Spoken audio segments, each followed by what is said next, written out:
mooy CNRM di fi li ñu teg mu yees daal di koy mën a saytu bu baax a baax maître boo déggee vérification yi nga xamante ne moom la maître def et c'est bon à préciser Arona mi ñuy wax prof histoire géo la mais il ne travaille pas dans le public donc ci privé lay jàngalee maître boo gisee yu ni mel naka la ñuy def même si teg nañ CNRM mu am benn champ d'application bu gën a yaatu ko bu CNRA naka lay mën a def ba réguler li nga xamante ne mooy réseaux sociaux yi. Merci Nabou par rapport à cette question introductive. Je crois que question la boo xamante ne nii man bu ma préoccupé la. Oui. À deux points de vue parce que dans un premier temps bokk na ci matière de droit yi nga xam ne dama koy jàngale ci yenn université privée yi. Le droit des médias. C'est une matière boo xamante ne nii depuis pratiquement 3 ans bëri na université privée Sénégal yoo xam maa ko fay dispenser. L'autre aspect mooy ki nga xamante ne nii Ismaïla tudd na ko tout à l'heure muy Arona Niang ci école yi nga xamante ne man dama fay intervenir université privée yi. oui am na ci benn université boo xamante ni dama ko fay gis. ci fi ngay jàngalee yow. man ci fi may jàngalee. am na ci benn université boo xamante ni pour ne pas faire la publicité. moom dafay intervenir xaw ma na ban matière dafay intervenir. enseignement supérieur. donc la régulation des médias bi nga xamante ni annoncé nañ que je crois que c'est une question très préoccupante pour la bonne et simple raison que aujourd'hui danoo constater en tout cas à travers li nga xam ne moom mooy les médias que bu ñu respecté woon scrupuleusement les dispositions du code de la presse. Peut-être duñ arriver en tout cas à cette situation où da ngay constater ne présentement am na si ñenn ñoo xamante ne nii li leen préoccupé ce n'est pas donner une information juste et vraie mais ils tiennent à travers les propos les plateaux yi nga xam dañ fay dem des discours propagandistes di verser dans la manipulation et dans la désinformation man je suis de ceux qui pensent que nit ki li nga xam ne tey jii moom mooy sa spécialité parce que ku ci nekk ci ñun au-delà des questions de culture générale yi nga xamante ne ni ñun ñëpp am nañ autorisation di ci wax mooy booy wax ci loo xamante ni du sa domaine maîtriser woo ko bu ci dem à fond da ngay constater aujourd'hui avec cette nouvelle tendance il y a des gens yoo xamante ni bu ñëw ci plateau li leen gën a préoccupé mooy su ma defee émission ba pare les retours yi may jot nombre de vues le buzz donc cette quête inlassable du buzz risque véritablement de tuer li nga xam ne tey jii nii kat moom mooy la qualité et la crédibilité de l'information te qualité et crédibilité de l'information je crois que ne serait-ce que pour que ñi nga xam ne ñu ngi ñuy déglu parfois nekk ay ndaw yoo xamante ni ci ñun la ñuy jàngee war na mën a tax lépp lu leen di wax mu nekk lenn loo xamante ni lu vérifiable la et Ismaïla a raison c'est un gars boo xamante ne ni peut-être bu yemoon ci li mu war a yem bu ñu la interroger sur des questions qui préoccupent le landerneau politique globalement nga joxe ci sa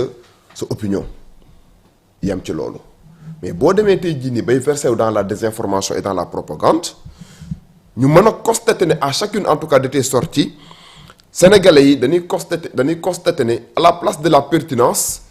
tu sembles véritablement privilégier une argumentation extravagante parce que y a de l'extravagance dans ses propos extravagant mooy koo xamante ne nii waxul pour li muy wax xam-xam la wala daf koy mën a wékk ci ay lenn loo xam ne ni lu mën a prouver la mais day wax juste pour impressionner les gens te li muy wax kenn mënu cee dut baaraam donc je crois que pour respecter en quelque sorte les citoyens yi nga xam ne ni ñu ngi ñuy suivre à travers les émissions am ci ñenn ci ñoom ñoo xamante ne li ñuy wax ñoo ñu ko gën a maîtriser téeméeri junni yoon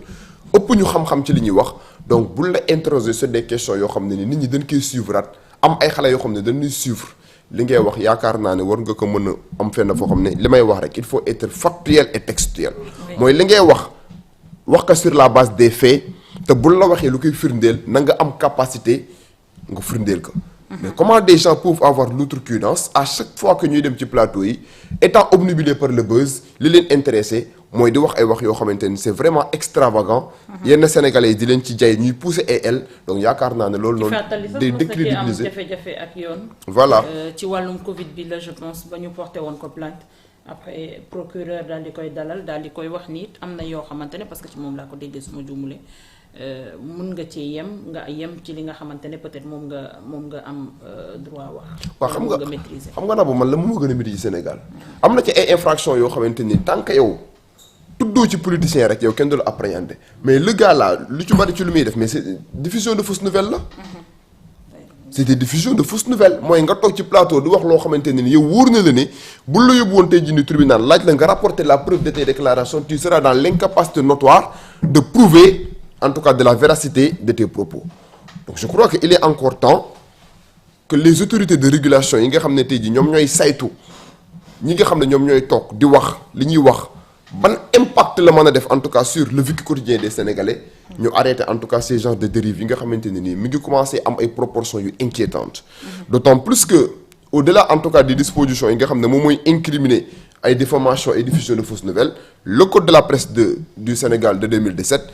prévoir na aussi ay dispositions par rapport à des gens yi nga xam ne ni dañuy ñëw ci plateau yi di wax ay wax yoo xamante ne dañuy désorienter li nga xam ne tey jii moom mooy les citoyens di tenir ay communications yoo xamante ne nii c'est plus proche de la désinformation qu'une information boo xamante ni bu vérifiable d'autant plus que tey jii nii constitution du Sénégal dafa am lu importance loo xam ne daf ko jox information ce n'est pas pour rien que le droit à l'information ñu érigé que en principe à valeur constitutionnelle tey boo demee ci constitution du Sénégal da lay wax ne les citoyens ont le droit d'être informés mais faudrait-il encore que cette information soit juste et vraie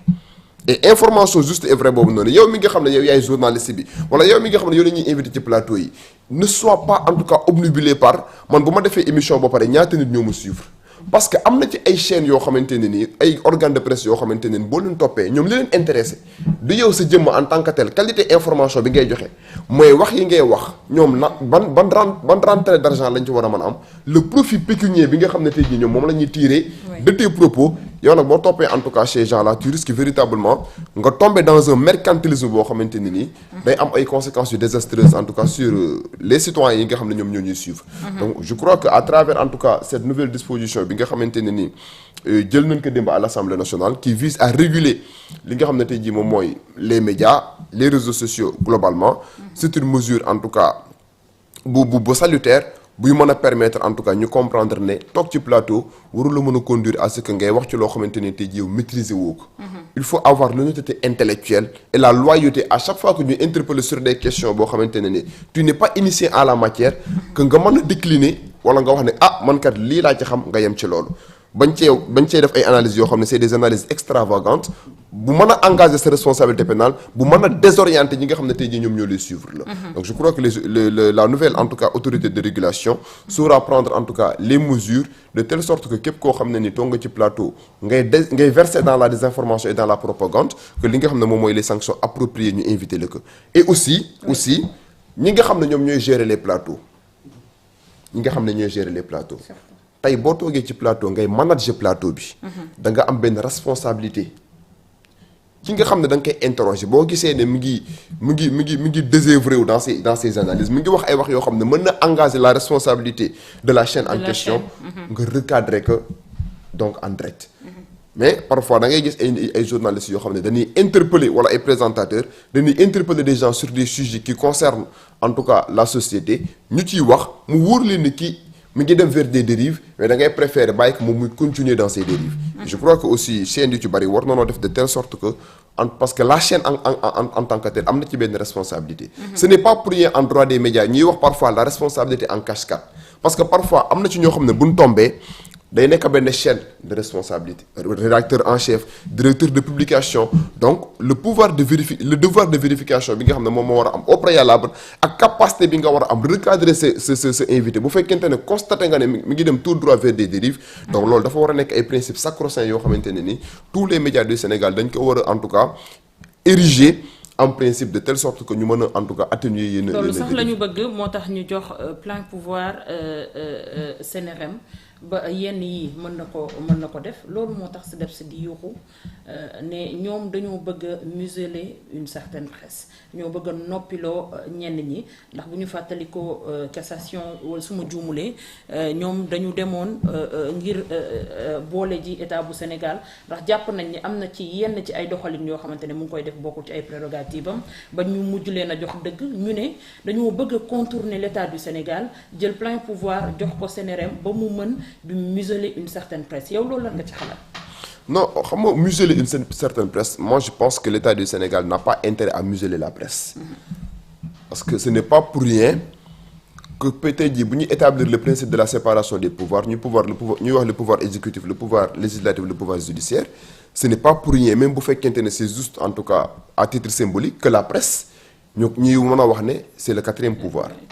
donc de ce point de vue là un État sérieux a intérêt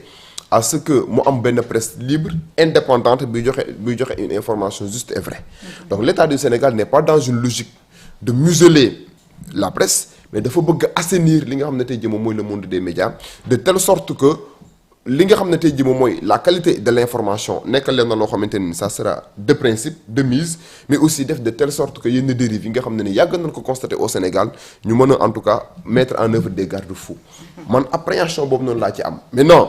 ñi nga xam ne tey jii moom mooy CDEPS ñoom dañuy défendre li nga xam ne tey jii moom mooy seen i intérêt mais la défense en tout cas de la corporation ne doit pas primer sur l'intérêt général intérêt général mooy lan mooy information bi nga xamante ne ça doit être juste et vrai te kan lañ ko war a jox le véritable destinataire de cette information là c'est le public et l'État du Sénégal a véritablement l'obligation de faire de telle sorte que public bi nga xamante ne tey jii ñoom ñooy cristalliser ñoom ñooy emmagasiner cette information là information yu ñu jot nekk ay information yoo xamante ni luñ mën a dut baaraam la pas mu nekk lenn loo xamante ne tey jii ni kat lu mën a créer ay situation parce que wax dafa nekk lenn loo xamante ni nii lu graaw la parfois da ngay génn ci mbedd mi ay nit di lay intercepter doon naa la suivre plateau tel doon naa la suivre c'est-à-dire mu nekk ay nit ñoo xam ne dañ lay yow bu fekkente ne par exemple da nga xaw a rëy rek mën nga jàpp ne yow yaa gën sax ñi nga xam ne tey jii nii yow ñoom ñu lay suivre donc attention bu particulière bi nga xam ne war nga ko accordeel ñi nga xam ne tey jii ñoom ñooy les véritables destinataires en tout cas de cette information moo la war a mën a conduire à ce que cër bi nga xam ne war nga ko mën a jox sa bopp nga jox leen ko te État du Sénégal loolu lay préserver à travers en tout cas cette tentative de régularisation des médias et tentative de régulation bi nga xamante ne nii moom moo war a nekk rôle